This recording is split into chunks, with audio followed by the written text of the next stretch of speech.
Creating web designs with tables may be old-fashioned by today's standards, but they're still an important part of web design.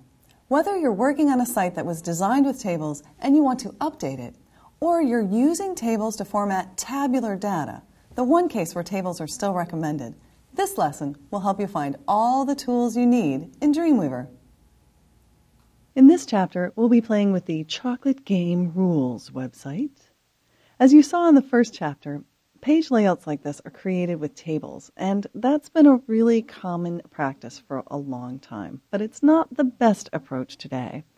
So if you look at a website like this other example of how it's played, you can see I've turned the border on this table so you can see the border of the table and you can better visualize how tables were used for layout.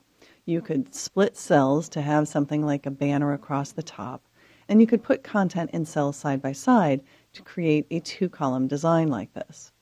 Now this particular layout actually combines cascading style sheets with a table, and this page was created with relatively clean code given that it was designed with a table.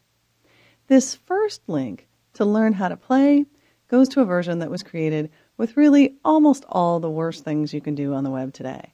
As you'll see when we look at this in Dreamweaver, this text is styled with inline attributes, so we're using the font face and the font size and the font color and options that really are no longer recommended for styling text.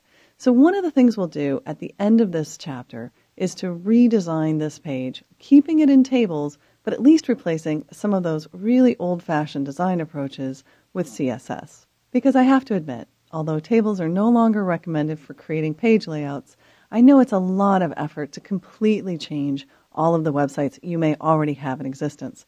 And I have to admit, I was guilty for a while of keeping some sites online with tables.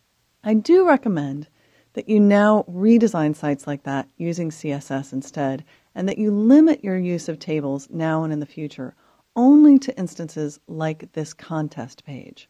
Now the reason tables are recommended for a page like this is that what you're looking at here is tabular data that's consistent enough to really warrant use in a table.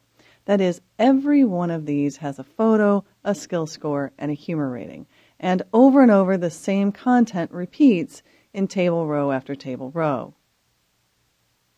As a result, that information works well in a table. And today on the internet, it's still recommended.